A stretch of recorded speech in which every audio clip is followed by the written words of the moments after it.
There. So today I'm going to show you 3 proven methods that you can take and use to scale your AI design shops on Etsy to 5K months and beyond.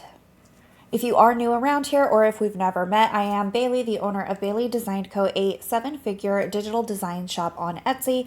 I also have my own website where I sell the same designs in a membership format called Bailey Tumblr Designs. And now I also teach how to create Etsy shops that sell AI designs on my YouTube channel and in my online school communities. So by the end of this session, it is my goal to have you understand the 3 different ways that you can scale an Etsy shop to those 5K months and beyond, and which method is going to work best for you and the fastest. So usually as a new Etsy seller, you run into 2 big problems, and that can usually wind up being design problems, meaning you are a person with not a graphic design background. That was me. I still don't call myself a graphic designer, or you don't have experience prompting with AI to get your designs looking the way that people actually want to purchase them. The other issue people can run into is while they may be a great graphic designer, they have a sales strategy problem. And this is where one of these 3 methods will come into play and help you get those sales faster and establish a consistent way to be getting sales in the future. So regardless of which of these 3 methods that you choose, you still will have to have the base foundations in place for either of them to work. So I've talked about this many times on my YouTube channel and in my online communities. So if you do have the foundations in play, then feel free to skip ahead to the methods. If not, I just want to quickly touch on what those are. So in the AI graphic design space on Etsy, you want to first make sure that you are choosing a niche or an audience that has the ability to scale in the first place. So usually for me, this means picking an audience that is going to want and need continuous designs, meaning they will become repeat customers if they like the product. For me, this has been sublimation crafters or sublimation business owners because they are actually taking and purchasing my design, making it on their physical product. So this can be tumblers or t-shirts or whatever it might be. And then they are selling it to their end customer. So I actually am selling to a business owner rather than to the end consumer of the product. The other great thing about sublimation is there are hundreds of different products that you can design for. So tumblers and t-shirts are just the tip of the iceberg. As I mentioned, there are hundreds of products that can be put on sublimation designs, or sublimation designs can be put on things like wind spinners, garden flags, pillowcases, mouse pads, just to name a few. A few other good audiences to target that are similar to the sublimation crafters are SVG crafters. These are people who use SVG files with their cutting machines like Silhouette or Cricut, and then they apply it with the vinyl after they have downloaded the design and cut it out on vinyl with their Cricut or Silhouette machines. Then you have things like clip art. So these tend to be hobby crafters, business owners, people who use these on party invites, and even still sublimation crafters use clip art as well. Laser files are also gaining huge popularity right now on Etsy, and these are just essentially SVG files. However, they are using them to engrave like on a tumbler or a cutting board, for example. Finally, I have a different niche here just because it is growing so quickly, and these are junk journal crafters. So this is actually selling to an end consumer because they take the junk journaling assets and they use it themselves to create these junk journals. If you aren't familiar with that, I would highly recommend you look them up on TikTok. You will get a wide variety of different types of information of what junk journaling is and how they use digital assets. So like I mentioned, the key elements of any one of these audiences will be that they are scalable with volume, meaning repeat customers because they constantly need new designs. If I were to put up my 2024 Christmas designs that I made last year up this year again, or rather expect them to just keep selling, they are not going to sell as well as if I were to make new designs with the 2025 design trends, because like I said, they need a constant influx of new designs to sell to their customers. And as we all know, design styles are constantly changing. This is also really beneficial because you are literally never running out of ideas to design for, because the same nurse design that I sold 2 years ago is not going to continue to sell at the same rate that it always has, because that design trend will go out of style eventually. Next, you want to be able to create these designs with AI creation. So there are so many great new AI tools out there that will allow you to create your designs regardless of who you are designing for super quickly. So you want to be able to make sure that you can utilize AI. You also want to be able to utilize AI as much as possible in the automation process beyond designing. So you can design in bulk. You can upload in bulk to Etsy using a tool like Vella or My Designs. You can bulk mock up your products so you are not individually mocking them up. Literally, there is an AI tool for every step in the process. So in addition to choosing an audience that needs new designs constantly, you also are going to want to make sure you are implementing this key foundation, because without this, none of the 3 methods that I talk about in just a moment are going to work if you are not creating and selling what is actually in demand. So this just means that you are choosing keywords that have an evergreen or a trending high demand and still relatively low competition if you are a new seller.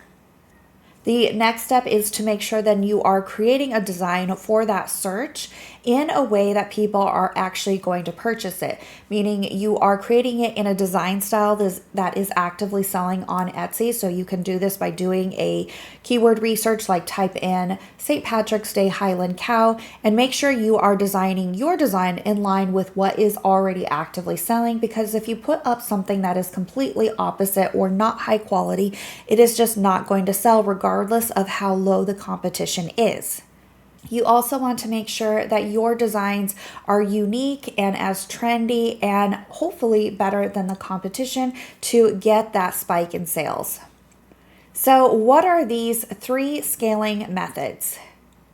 The first one is probably something that you are familiar with if you have been on the YouTube channel or maybe in one of my communities already, and that is how I scaled my shop originally. So this was using something called the Flywheel Etsy system is what I called it, but it is basically about building a loyal customer base that just keeps coming back for more. So by continuously releasing new designs every week, you are keeping your shop fresh and your customers engaged. And I always had a way to reach out to them so that I wasn't relying on the Etsy algorithm. And that is what makes this system so powerful. So at the time when I first started the design or moved into the design shop only, I also began to grow my email list and my Facebook group so that I would have a way to contact them anytime I released new designs, so that I wasn't waiting on the algorithm and I could just say, here are my new Easter designs, or here are my new 4th of July designs, and inevitably a small percentage of customers would immediately purchase it, which would signal to Etsy that I had sales immediately and therefore rank it in the algorithm to then reach the new customers for me.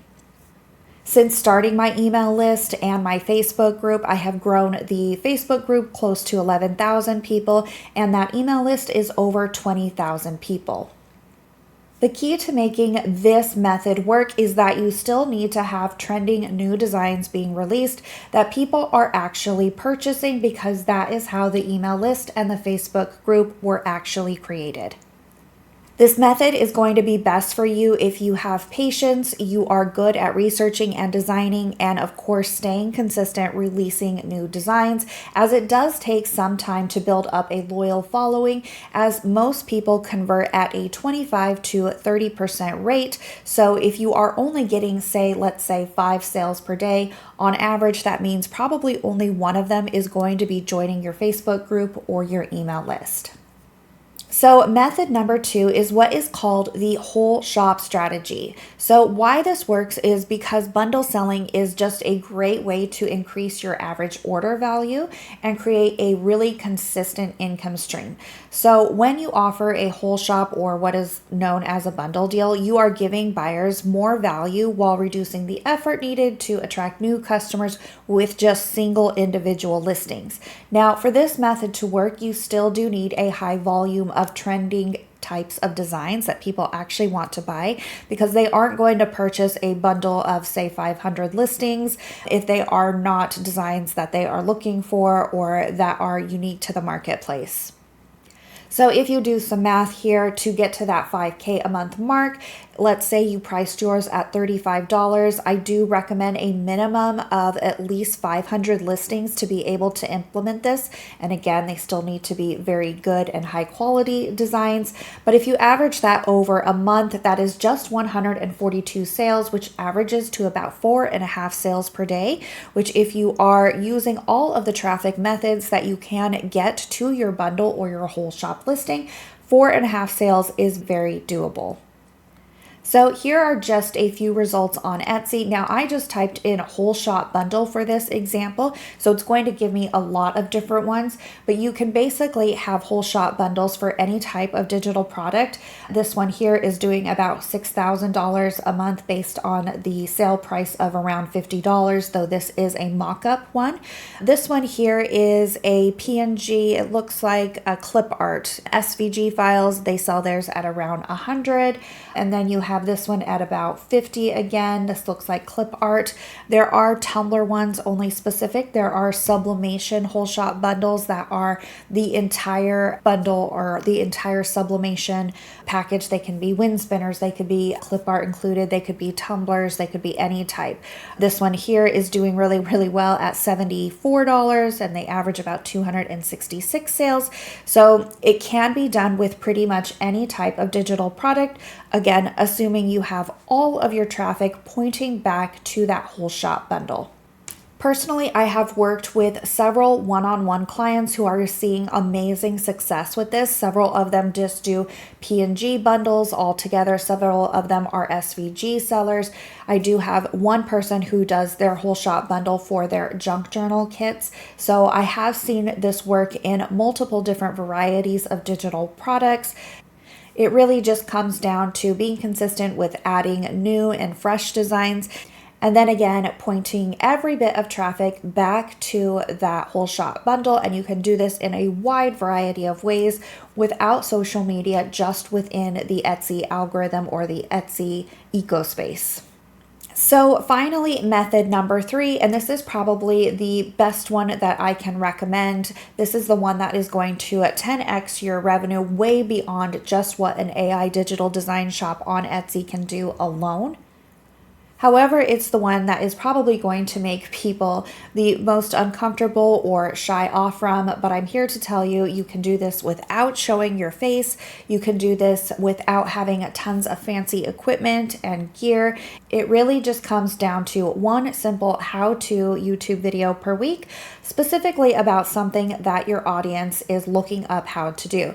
So if we take the example of sublimation crafting, there are literally thousands and thousands of searches per month on how to sublimate a tumbler, how to sublimate a mouse pad, how to tape your tumbler. So they can be very specific down to the exact little action, like how to tape a tumbler or how to sublimate a tumbler. The list really does go on, and you can use the YouTube search bar to actually find this. But just to let you know why this works is because YouTube is one of the fastest ways to drive high quality traffic of people who are actually searching for what it is that they are trying to look for.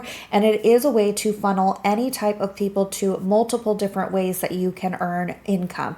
So this means your Etsy shop revenue, let's say you are selling your bundle for $35, you could way more than enough get 4 sales per day by posting YouTube videos that even only got a couple hundred views. You could also direct them to your own site. So if you ended up creating a membership site like mine to earn additional income, then you have things like affiliate income. So pretty much anything within the crafting and sublimation space, you can sign up for an affiliate program either through Amazon. And these are so great because with the crafting community, they constantly need new inventory and new supplies. So let's just say they use your link for tumbler cups or the actual tumblers, and they go onto Amazon and they purchase a box for $150. I believe that percentage or commission is usually anywhere from 4 to 6%. And so you would get a commission of that, and that just compounds with the amount of people who click the link and who continue to purchase. Finally, you have things like AdSense and sponsorships. And I put all of these numbers super, super low. And again, speaking from experience, having a YouTube channel the size that I do, these numbers can be so much higher, and they are so much higher. This is just the baseline of what you can expect. Additionally, you can do things like sponsorships. So say a company reaches out to you to show in the how to sublimate a tumbler video, and they want you to use their press. They will usually send you the press itself and then pay you for however long the integration is for. So if you are going to specifically talk about the tumbler press for 60 seconds or 3 minutes, it can range anywhere due to the size of your channel from something like a couple $100s to thousands and thousands of dollars just for mentioning their product. So I have some specific YouTube examples that I want to go through with you because I just want to show in real time what these types of channels are doing and how this is possible. So starting at the bottom, My Porch Prints, and I have used this example before in other classes. So if you've seen them before, I apologize. But with My Porch Prints, they are a junk journal type of a design shop. So they only sell the junk journal kits, which are just digital printables for junk journaling. And they have it's close to 1 million sales on Etsy. So they are the largest junk journaling shop on Etsy. And so they are a great person to model, as they have been doing this a while, and they drive the majority of their traffic to both their Etsy shop and to their own site, which they do have that as well, through YouTube. Their YouTube videos are super, super simple. It is usually just someone showing the printed out graphics. So you would have to print out your graphics and just showing them, or either layering them together on a table. And really it's just an overhead shot. I'm going to actually show it to you. So here we have this Easter one, and they're very good about... There we go. They're very good about releasing new designs consistently, which again is part of this. And then they release it on their YouTube channel. So obviously this one was done about 2 weeks ago in preparation for Easter. Here is their little message. Links are down in the description for all of the materials, pointing back either to their Etsy shop or to their own website. And so with this, you would just want to have the ability to, of course, make your designs and then print them out, which is super easy to do. You would just need a regular type of a printer for this, not necessarily a sublimation printer like you would want to have if you were in the sublimation space. Some of the times they will do a voiceover explaining the products, and a lot of the times they will not. They are completely silent with just background music. So this next example, the only reason I have this because they are not active anymore, is just to show you that a couple years ago, about 3 years ago, they put up this little very quick 3-minute video on how to wrap a sublimation tumbler, which is just showing them taping the tumbler. It is literally a 3-minute video, but it got 105,000 views. Had you put the link, which they did not put any type of link in the description for anything like where they got the tape or where they got the paper or where they even got the tumbler, a percentage of people will always click, and so that would have been instant commissions. Now that might not have been their goal with this channel. Maybe they were just trying, I'm not sure what they were doing, since they post like once a year, every year for the last couple of years, and then that was really it. But this is just a example of someone that barely talked in the video. They did not show their face, and they just showed them taping the tumbler. And this is because there is such a high search for these types of how to do XY craft on YouTube. Okay, so example number 3 is this Angel Bee Designs, and I pulled them up because they do a wide variety of any type of craft. So if you wanted to take this further and not just do your specific niche, this is about the HTV Runt Auto Tumbler Press, how to sublimate a 20-ounce skinny tumbler. And this one is about this applique embroidery. This is about metallic puff vinyl. So they are doing a wide variety of different crafts, and I can almost guarantee that they were sent this tumbler press because it is relatively new. And so this is probably how this channel is making the majority of their income, is through AdSense and through affiliate income for people who click on the link to go purchase that, and then also from the brand also sending them that and then paying for a spot within it. Finally, this channel I'm actually going to show you is again a wide variety of different types of crafts that they do, but I just wanted to show you their description to show you all of their affiliate links. So it really says I get a small commission, but every single thing that she uses in the video, whether it is the tumbler press, whether it is the actual tumbler she's using, she has an affiliate link for it. What I noticed with this one was within the first minute of her starting the video, she shows the design that she got for the tumbler that she is actually going to show, and then she shows where she got it. And now, her being an affiliate for Creative Fabrica, she says she gets all of her designs there. What you would want to do is insert at this point, and this cute design is from my own shop here, and then link it down here. People are more willing to purchase if they know that you made it and you said that you made it, and it can be found here, or you could link it to your own site as well. If you were not selling it on Etsy, you could do that as well. But she probably doesn't make her own designs, and so it's in her best interest to promote Creative Fabrica to where she actually got the design in the first place. So no matter which of these methods that you choose, consistency is going to be key with any of them. And that is the beauty of using AI tools. They allow you to scale much more quickly. So you can create your designs much more quickly. You can mock them up, and then you can list them. And this just gives you so much more time that you can spend on more high-level strategy, like implementing one of these scaling methods, whether you are going to build an email list or whether you want to dedicate every bit of effort to driving something to a whole shop bundle, or maybe you want to dive into the world of content creation or how-to educational type videos so that you can monetize in a wide variety of different ways. The cons with each of these, just because I do want to touch on that real quickly, is that with the whole shop bundle, you are essentially putting all of your eggs in the Etsy basket. So do keep that in mind, that if you were ever to get shut down, you wouldn't have a way to contact your customers. So you are solely relying on the Etsy platform and that shop. The first method, where you build your own audience, the way that I did, if I were to ever be removed off of the Etsy platform, I would have a way to contact my customers and say that I am only selling on my membership site, and then redirect them over there. With YouTube, you get the best of everything because you can direct them to your whole shop bundle. You can direct them to your membership site. You can direct them to an email list to opt in to get free designs, so that you have a way to contact them over and over again whenever you do release something new, or maybe promote a new tumbler press that comes out.